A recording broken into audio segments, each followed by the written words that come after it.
Hello everyone, welcome to the maths world. ఈ వీడియోలో 8th class mathematics exponents and powers చాప్టర్లో exercise 4.2లో second problem, fourth problem, fifth problem ఈ వీడియోలో నేర్చుకున్నాము. ప్రీవియస్ వీడియోలో 1-3 ప్రాబ్లమ్స్, అలానే డూ దిస్ ప్రాబ్లమ్స్ ఎలా చేయాలో చెప్పున్నాను. సో ఈ వీడియోలో second problem, fourth exponents and powers చాప్టర్లోని మిగతా వీడియోస్ను చూడటం కోసం ఛానల్లోనికి వెళ్ళి ప్లేలిస్ట్లో చూసినట్లయితే 8th class exponents and powers అనే ప్లేలిస్ట్ ఓపెన్ చేస్తే ఆ చాప్టర్కి సంబంధించినటువంటి ప్రీవియస్ వీడియోస్ అన్నీ ఇక్కడ కనిపిస్తాయి. ఫిఫ్త్ ప్రాబ్లం నేర్చుకుందాం. Second problem, express the following numbers in the usual form. First problem, second ప్రాబ్లంలో యూజువల్ ఫామ్లో ఇచ్చిన నెంబర్స్ని స్టాండర్డ్ ఫామ్లో రాసాము. సెకండ్ ప్రాబ్లంలో స్టాండర్డ్ ఫామ్లో ఇచ్చిన నెంబర్స్ని యూజువల్ ఫామ్లోకి కన్వర్ట్ చేసి రాయాలి. ఫస్ట్ ప్రాక్టీస్ కోసం వేరే ప్రాబ్లమ్స్ కొన్ని చూద్దాము. మనం ఇక్కడనే గుర్తుంచుకోవాల్సింది ఏంటంటే 10కి ఎక్స్పోనెంట్లో పాజిటివ్ నెంబర్ కనుక ఉంటే పాయింట్ అనేది రైట్ సైడ్ మూవ్ అవుతుంది. 10కి ఎక్స్పోనెంట్లో నెగిటివ్ నెంబర్ కనుకుంటే పాయింట్ అనేది లెఫ్ట్ సైడ్ మూవ్ అవుతుంది. ఇది పూర్తిగా స్టాండర్డ్ ఫామ్కి ఆపోజిట్ అనమాట. స్టాండర్డ్ ఫామ్లో మనం లెఫ్ట్ సైడ్ మూవ్ అయినప్పుడు ఎక్స్పోనెంట్లో పాజిటివ్ నెంబర్ని, అలానే పాయింట్ రైట్ సైడ్ కనుక మూవ్ అయితే ఎక్స్పోనెంట్లో నెగిటివ్ నెంబర్ని ఉంచాము. ఇది పూర్తిగా ఆపోజిట్. ఎలా అంటే ఎక్స్పోనెంట్లో పాజిటివ్ నెంబర్ కనుక ఉంటే పాయింట్ని రైట్ సైడ్ మూవ్ చేస్తాము. ఎక్స్పోనెంట్లో నెగిటివ్ నెంబర్ కనుక ఉంటే పాయింట్ని లెఫ్ట్ సైడ్ని మూవ్ చేస్తాం అనమాట. ఇప్పుడు చూడండి, 10⁵ అని ఉంది. పాయింట్ అనేది 5 ప్లేసెస్ రైట్కి మూవ్ అవ్వాలి. అయితే పాయింట్ తర్వాత ఆల్రెడీ 3 ప్లేసెస్ ఉన్నాయి. మిగిలిన 2 ప్లేసెస్ బదులుగా మనం జీరోస్ ఉంచుతాము. సో 1 పాయింట్ తర్వాత ఉన్నటువంటి 3 ప్లేసెస్ 4, 9, 3. పాయింట్ అనేది ఇక్కడి నుంచి 5 ప్లేసెస్కి మూవ్ అవ్వాలి. 3 ప్లేసెస్ ఉన్నాయి. మిగిలిన 2 ప్లేసెస్ బదులు జీరోస్ ఉంచుతాము. సో ఈ నెంబర్ యొక్క యూజువల్ ఫాము 14930. నెక్స్ట్ ఇంకొకటి 2.908 × 10⁻⁻4. 10కి ఎక్స్పోనెంట్లో నెగిటివ్ నెంబర్ ఉంది. పాయింట్ అనేది లెఫ్ట్కి మూవ్ అవ్వాలి. లెఫ్ట్కి 4 ప్లేసెస్ మూవ్ అవ్వాలి. అయితే పాయింట్ తర్వాత మనకి ఒక్క నెంబర్ మాత్రమే ఉంది. మిగిలిన 3 ప్లేసెస్ బదులుగా జీరోస్ రాస్తాము. అంటే 0, 0, 0, 2 తర్వాత పాయింట్ తర్వాత ఉన్న నెంబర్స్ని యాజ్ యూజువల్గా రాయాలి. 2908. సో పాయింట్ ఇక్కడ రాస్తాం అనమాట. 0.302908 అనేది ఈ స్టాండర్డ్ ఫామ్ యొక్క యూజువల్ ఫామ్. థర్డ్ ప్రాబ్లం, 3.90284 × 10² అని ఉంది. 10కి ఎక్స్పోనెంట్లో పాజిటివ్ నెంబర్ ఉంది. పాయింట్ అనేది 2 యూనిట్స్ 2 ప్లేసెస్ ముందుకు రావాలి, రైట్కి రావాలి. సో 390.284 అనేది ఈ నెంబర్కి యూజువల్ ఫామ్. Fourth problem, 1.333 × 10⁻⁻1. 10కి ఎక్స్పోనెంట్లో నెగిటివ్ నెంబర్ ఉంది. సో పాయింట్ అనేది లెఫ్ట్కి మూవ్ అవ్వాలి. లెఫ్ట్కి 1 ప్లేస్ మూవ్ అవ్వాలి. ఆల్రెడీ 1 ప్లేస్ ఉంది ఇక్కడ. సో 1333 ఇక్కడికి వస్తుంది అనమాట. పాయింట్ 0.1333. ఫిఫ్త్ ప్రాబ్లంలో 6.609 × 10⁻7. 10కి ఎక్స్పోనెంట్లో పాజిటివ్ నెంబర్ ఉంది కాబట్టి రైట్ సైడ్న మూవ్ అవ్వాలి. పాయింట్ 7 ప్లేసెస్ మూవ్ అవ్వాలి. 1, 2, 3, 4, 5, 6, 7 ప్లేసెస్ ఉన్నాయి ఆల్రెడీ పాయింట్ తర్వాత. సో 9 తర్వాత రావాలి. 3 0 6 zeros 9 ఇక్కడికి వస్తుంది పాయింట్. నెక్స్ట్ సిక్స్త్ ప్రాబ్లం, 8.430 × 10³ 10కి ఎక్స్పోనెంట్లో పాజిటివ్ నెంబర్ ఉంది. సో పాయింట్ అనేది రైట్ సైడ్ మూవ్ అవ్వాలి. రైట్ సైడ్ 3 ప్లేసెస్ అంటే 0 తర్వాత రావాలి. 8430 అనేది దీనికి usual form. Next seventh problem, 8.1 × 10⁻⁻5. 10కి ఎక్స్పోనెంట్లో నెగిటివ్ నెంబర్ ఉంది. So point left side move అవ్వాలి. లెఫ్ట్ సైడ్ 5 ప్లేసెస్ మూవ్ అవ్వాలి. అయితే పాయింట్ తర్వాత మనకి ఒక్క ప్లేస్ మాత్రమే ఉంది. మిగిలిన 4 ప్లేసెస్ బదులుగా జీరోస్ రాస్తాం. 1, 2, 3, 4, 5. 8 తర్వాత ఉన్నట్టు 1. So point 0. పాయింట్ అనేది 8కి లెఫ్ట్ సైడ్ 5 ప్లేసెస్ మూవ్ అవ్వాలి. 1, 2, 3, 4, 5. మిగిలిన ప్లేసెస్లో జీరోస్ని ఉంచుతాము. Eighth problem, 3.5 × 10⁻⁸. 10కి ఎక్స్పోనెంట్లో నెగిటివ్ నెంబర్ ఉంది. So point left side 8 places move అవ్వాలి. అయితే పాయింట్ తర్వాత పాయింట్కి ముందు మనకి ఒక్క నెంబరే ఉంది. మిగిలిన 7 ప్లేసెస్ జీరోస్ రాస్తాం. 1, 2, 3, 4, 5, 6, 7. అలానే 8th ప్లేస్లో 3, తర్వాత ఉన్నటువంటి 5. ఒకసారి రాసిన తర్వాత చెక్ చేసుకుందాం. పాయింట్ 8 ప్లేసెస్ లెఫ్ట్కి జరగాలి. సో 3 దగ్గర ఉన్నది 8 ప్లేసెస్ జరిగితే 1 2 3 4 5 6 7 8 ఈ లేని ప్లేసెస్లో మనం జీరోస్ని ఉంచుకుంటాం. Next 7.79 into 10 power 6. 10కి ఎక్స్పోనెంట్లో పాజిటివ్ నెంబర్. సో పాయింట్ అనేది రైట్ సైడ్ మూవ్ అవ్వాలి, 6 ప్లేసెస్ మూవ్ అవ్వాలి. ఆల్రెడీ పాయింట్ తర్వాత 2 ప్లేసెస్ ఉన్నాయి, మిగిలిన 4 ప్లేసెస్ జీరోస్ రాస్తాం, 4 జీరోస్. సో ఇది ఈ నెంబర్కి usual form. Next 10th problem 6.2 into 10 cube. 10కి ఎక్స్పోనెంట్లో positive number. So point moves to right side 3 places. Already 1 place ఉంది కాబట్టి మిగిలిన 2 ప్లేసెస్ బదులుగా జీరోస్ ఉంచుతాము. 6 2 0 0. 11th problem 9.68 into 10 power 6. 10కి ఎక్స్పోనెంట్లో positive number. So point moves to right side 6 places. Already point తర్వాత 2 ప్లేసెస్ ఉన్నాయి, మిగిలిన 4 ప్లేసెస్ బదులుగా జీరోస్ రాస్తాం, 1 2 3 4 జీరోస్. అలాగే 12th ప్రాబ్లం 1.83 ఇంటూ 10 పవర్ -8 అని ఉంది. 10కి ఎక్స్పోనెంట్లో మైనస్ ఉంది కాబట్టి పాయింట్ రైట్ సైడ్ మూవ్ అవ్వాలి, రైట్ సైడ్ 8 ప్లేసెస్ మూవ్ అవ్వాలి. అయితే మనకి పాయింట్కి ముందు ఒక ప్లేస్ మాత్రమే ఉంది, మిగిలిన 7 ప్లేసెస్లో జీరోస్ రాస్తాం, 7 జీరోస్, 1 2 3 4 5 6 7 జీరోస్, 1. అలానే 1 తర్వాత ఉన్న 8 3. పాయింట్ 8 ప్లేసెస్ లెఫ్ట్కి మూవ్ అవ్వాలి. ఒకసారి చెక్ చేద్దాం. 1 2 3 4 5 6 7 8 8 ప్లేసెస్ లెఫ్ట్కి మూవ్ అవుతుంది. Next 13th problem 5.89 into 10 power -7. 10కి ఎక్స్పోనెంట్లో negative number. So point moves to left side 7 places. పాయింట్కి ముందు మనకు 1 ప్లేస్ ఉంది, ఆల్రెడీ ఒక నెంబర్ ఉంది, మిగిలిన 6 ప్లేసెస్లో జీరోస్ ఉంచుతాం, అంటే 6 జీరోస్, 3 4 5 6 జీరోస్, 5 8 9. సో ఇది దీని యొక్క usual form. Next 9.096 into 10 power -4. 10కి ఎక్స్పోనెంట్లో నెగిటివ్ నెంబర్ ఉంది. సో పాయింట్ అనేది లెఫ్ట్ సైడ్ 4 ప్లేసెస్కి మూవ్ అవ్వాలి. ఆల్రెడీ పాయింట్కి ముందు ఒక ప్లేస్ ఉంది, మిగిలిన 3 ప్లేసెస్లో జీరోస్ రాస్తాము, 9.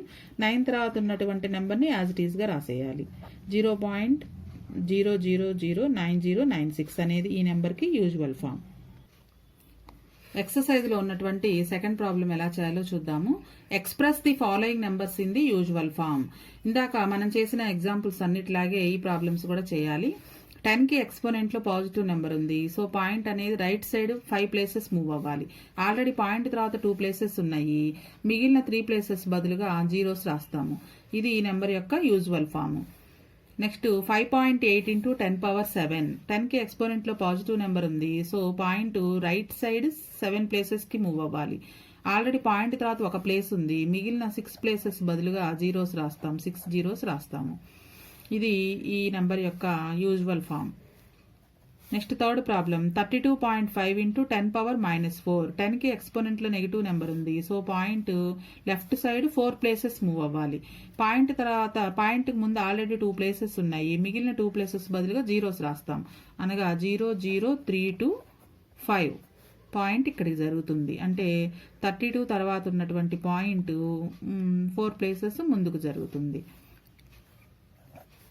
Next 4th problem 3.71529 into 10 power 7.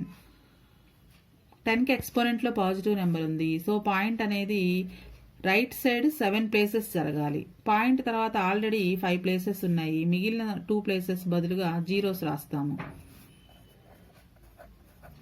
ఇది ఈ నెంబర్కి యూజువల్ ఫామ్ అవుతుంది. Next 3789 into 10 power -5. 10కి ఎక్స్పోనెంట్లో నెగిటివ్ నెంబర్ ఉంటే పాయింట్ లెఫ్ట్ సైడ్ 5 ప్లేసెస్ జరగాలి, అంటే ఇక్కడ ఉన్నది లెఫ్ట్ సైడ్ 5 ప్లేసెస్, అంటే పాయింట్కి ముందు 4 ప్లేసెస్ ఉన్నాయి కాబట్టి ఇక మిగిలిన ఒక ప్లేస్ బదులుగా జీరో రాస్తాము, 03789. సో 0.03789 అనేది ఈ నెంబర్కి యూజువల్ ఫామ్ అవుతుంది. Next 6th problem 24.36 into 10 power -3.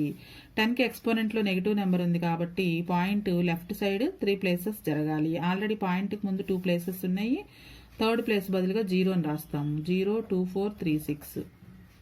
ఇది ఈ నెంబర్కి యూజువల్ ఫామ్ అవుతుంది. సో మనకి యూజువల్ ఫాము అలానే ఎక్స్పోనెంట్ ఫామ్, స్టాండర్డ్ ఫామ్ అనేది రెండు ఒకదానికొకటి ఆపోజిట్గా ఉంటాయి. మీరు ప్రాక్టీస్ చేసేటప్పుడు జాగ్రత్తగా ప్రాక్టీస్ చేసుకోండి. Next fourth problem. Third problem already previous వీడియోలో ఎక్స్ప్లెయిన్ చేశాను. సో నెక్స్ట్ ఫోర్త్ ప్రాబ్లం చూద్దాము. In a pack there are 5 books each of thickness 20 mm. మొత్తం ఒక ప్యాక్లో 5 బుక్స్ ఉన్నాయి. ఒక్కొక్క బుక్ యొక్క థిక్నెస్ 20 mm. అలానే 5 పేపర్ షీట్స్ కూడా ఉన్నాయి. Each of thickness 0.016 mm. మొత్తం 5 బుక్స్ ఉన్నాయి, 5 పేపర్స్ ఉన్నాయి. ఒక్కొక్క బుక్ యొక్క థిక్నెస్ 20 mm, ఒక్కొక్క పేపర్ థిక్నెస్ 0.016 mm. అయితే ఆ pack what is the total thickness of the pack?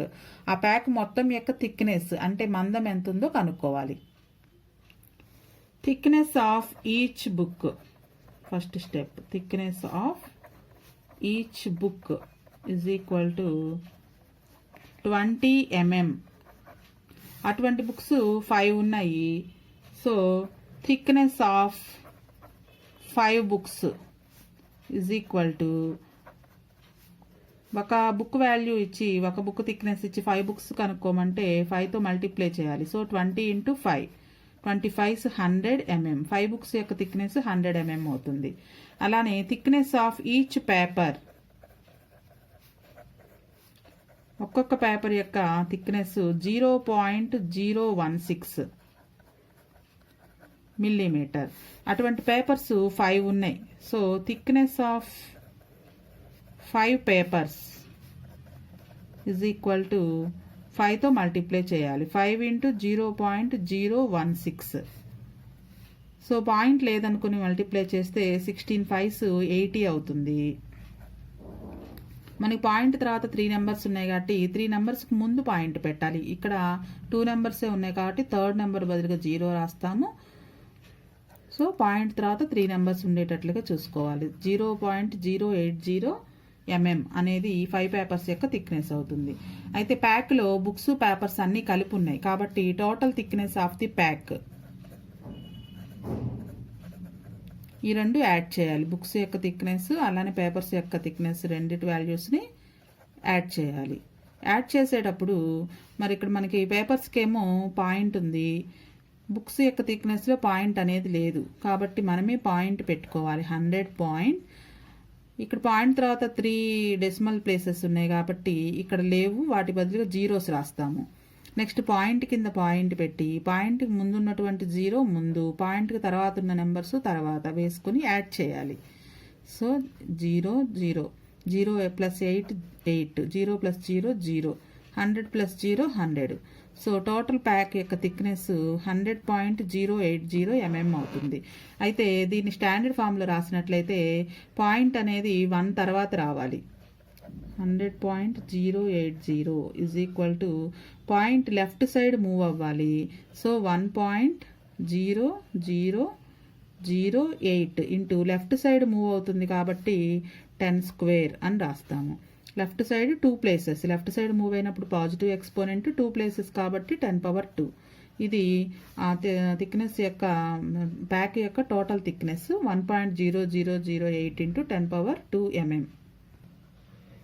Next, fifth problem. Rakesh solved some problems of exponents in the following way. Do you agree with the solutions? If not, why? Justify your argument. Rakesh ఈ problems అన్ని కూడా solve చేసి answers ఇవి రాశాడు. అయితే కరెక్టో కాదో చూడాలి. కరెక్ట్ కాకపోతే ఎందుకు కరెక్ట్ కాదనేది చెప్పాలి. అలానే ఆర్గ్యుమెంట్, జస్టిఫై యువర్ ఆర్గ్యుమెంట్ అంటే కరెక్ట్ ఏంటో కూడా చెప్పాలి. కరెక్ట్ ఎందుకు కాదో చెప్పాలి. అలానే కరెక్ట్ సొల్యూషన్ ఎలా చేయాలో కూడా ఈ ప్రాబ్లమ్స్ అన్నిటికీ చెప్పాలి. ఈ ప్రాబ్లమ్స్ అన్నీ వెరీ వెరీ ఇంపార్టెంట్. ఇవి SA1 SA2లో 8 మార్క్స్కి 2-3 టైమ్స్ ఇచ్చారు. ఇవి తెలుసుకోవడం ద్వారా మనకి లెక్కలు ఎక్కడ తప్పు చేస్తున్నాము, ఎలా అర్థం చేసుకుంటున్నాము అనేది మనకి అర్థం అవుతుంది అన్నమాట.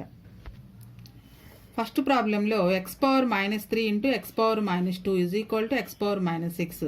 రాకేష్ రాసిన ఆన్సర్ x⁻6 అనమాట. రాకేష్ ఏమర్థం చేసుకున్నాడంటే రెండిటికి మధ్యలో ఇంటూ ఉంది కాబట్టి ఎక్స్పోనెంట్స్ని కూడా ఇంటూ చేశాడు. 3 2s 6 అని రాశాడు. యాక్చువల్గా మనకి ఇది రాంగ్ అనమాట, ఫాల్స్. ఎందుకు ఫాల్స్ అంటే బేసెస్కి మధ్యలో సేమ్ బేసెస్ అయి ఉండి మధ్యలో ఇంటూ గుర్తు కనుకుంటే ఎక్స్పోనెంట్స్ని యాడ్ చేయాలి. A power M into A power N formula ప్రకారం ఏ పవర్ ఎం ప్లస్ ఎన్ బేసెస్ రెండు ఈక్వల్గా ఉండి మధ్యలో ఇంటూ గుర్తుంటే ఎక్స్పోనెంట్స్ని యాడ్ చేయాలి. సో దాని ప్రకారంగా X power -3 into X power -2 bases ఈక్వల్గా అంటే ఎక్స్పోనెంట్స్ని యాడ్ చేస్తే -3 ప్లస్ -2 రెండు నెగిటివ్ నెంబర్సే కాబట్టి యాడ్ చేసినప్పుడు -5 వస్తుంది. మనకి రాకేష్ చేసింది ఎక్స్ పవర్ -6. సో రాకేష్ చేసింది రాంగ్. అతను ఎలా అర్థం చేసుకున్నాడంటే మధ్యలో ఇంటూ గుర్తుంది కాబట్టి ఎక్స్పోనెంట్స్ని కూడా ఇంటూ చేయాలి అనుకుని ఇంటూ చేశాడు. 3 2s 6 అనేది. కానీ ఎక్స్పోనెంట్స్ని యాడ్ చేయాలి, అది మీరు గుర్తుంచుకోవాల్సింది. అలానే సెకండ్ ప్రాబ్లంలో రాకేష్ చేసిన తప్పేంటంటే x³ by x² is equal to x power 4 అనేది రాజేష్ చేసింది. ఇది చూసినట్లయితే a power m by a power n లాగా ఉంది. A power m by a power n, దీని formula a power m minus n. అంటే బేసెస్ ఈక్వల్గా ఉండి మధ్యలో డివైడెడ్ బై గుర్తు కనుక ఉంటే ఎక్స్పోనెంట్స్ని మైనస్ చేయాలి. సో దాని ప్రకారంగా ఈ ప్రాబ్లంలో మనం x³ by x² is equal to bases ఈక్వల్గా ఉన్నాయి. సో ఎక్స్పోనెంట్స్ని మైనస్ చేస్తే 3 - 2 3 - 2 1 అవుతుంది. సో x పవర్ 1 అనేది దీనికి ఆన్సర్. రాకేష్ రాసినటువంటి x పవర్ 4 అనేది రాంగ్ అనమాట. x పవర్ 1 అనేది రైట్. అలానే థర్డ్ ప్రాబ్లంలో x² whole cube is equal to దీన్ని రాకేష్ 2³ వేసుకున్నాడు. 2³ వేసుకుని 2³ మీన్స్ 2 × 2 × 2 8 అవుతుంది. ఇది రాకేష్ చేసింది. అయితే మనకి ఎక్స్పోనెంట్ కనుక ఎక్స్పోనెంట్ ఉంటే ఎక్స్పోనెంట్స్ రెండింటినీ కూడా మల్టిప్లై చేయాలి. A power m whole power n ఉంటే ఎక్స్పోనెంట్కి ఎక్స్పోనెంట్ కనుక ఉంటే ఆ రెండు ఎక్స్పోనెంట్స్ని మల్టిప్లై చేయాలి. A power m × n. దాని ప్రకారంగా ఈ లెక్కని x² హోల్ క్యూబ్ ఇది ఒక ఎక్స్పోనెంట్, మరలా 3 కూడా ఒక ఎక్స్పోనెంట్. ఎక్స్పోనెంట్స్ రెండింటిని మల్టిప్లై చేస్తే 2 × 3 x పవర్ 6 అనేది కరెక్ట్ ఆన్సర్. x పవర్ 8 అనేది రాంగ్ అనమాట. సో అతను రాకేష్ 2³ అనుకున్నాడు. దీన్ని 2³ కాదు, 2 × 3 ఇది. సో x పవర్ 6 అనేది కరెక్ట్ ఆన్సర్. ఫోర్త్ ప్రాబ్లంలో Rakesh x power -2 is equal to √x అని రాశాడు. అయితే ఇది కరెక్టా కాదా అనేది ఒకసారి చూద్దాము. x పవర్ -2 ఇక్కడ పవర్లో ఎక్స్పోనెంట్లో మైనస్ కనుక ఉంటే ఆ నెంబర్ని మొత్తాన్ని డినామినేటర్లో రాసినట్లయితే ఎక్స్పోనెంట్లో మైనస్ అనేది పాజిటివ్ నెంబర్ అవుతుంది. √x means x power 1/2. So ఇది x పవర్ 1/x², ఇది x పవర్ 1/2 రెండు కూడా డిఫరెంట్. సో రాకేష్ రాసిన ఆన్సర్ అనేది రాంగ్ అనమాట. x power -2 means 1/x², √x means x power 1/2. ఈ రెండు ఈక్వల్ కాదు. నెక్స్ట్ ఫిఫ్త్ ప్రాబ్లంలో 3 × x power -1 is equal to 1/3x అని రాకేష్ రాశాడు. అయితే ఎక్స్పోనెంట్ అనేది x మాత్రమే ఉంది, ఇక్కడ 3కి లేదు. ఎలా అంటే ఒకవేళ మనకి లెక్కలో ఇలా గనక ఇచ్చినట్లయితే ఈ ఎక్స్పోనెంట్లో ఉన్నటువంటి -1 అనేది 3కి కూడా అప్లై అవుతుంది. ఇక్కడ బ్రాకెట్ లేదు అంటే xకు మాత్రమే ఈ ఎక్స్పోనెంట్ -1 అనేది ఉందన్నమాట.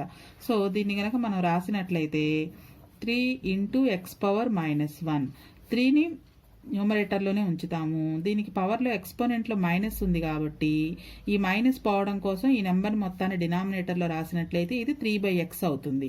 ఇది correct answer. 3 × x power -1 is equal 3/x అనేది కరెక్ట్ ఆన్సర్. 3ని కూడా డినామినేటర్లోకి తీసుకురావాల్సిన అవసరం లేదు. సో రాకేష్ రాసింది రాంగ్. కరెక్ట్ అనేది 3/x అనమాట. సో ఈ ప్రాబ్లం తోటి మనకి ఎక్సర్సైజ్ 4.2 అనేది కంప్లీట్ అయింది. అలాగే ఎక్స్పోనెంట్స్ అండ్ పవర్స్ చాప్టర్ కూడా 8th క్లాస్ వరకు కంప్లీట్ అయింది. ప్రీవియస్ వీడియోస్ అన్నీ కూడా ప్లేలిస్ట్లో ఉన్నాయి. అవన్నీ కూడా ఒకసారి చూసుకొని ప్రాక్టీస్ చేయండి. Thank you for watching.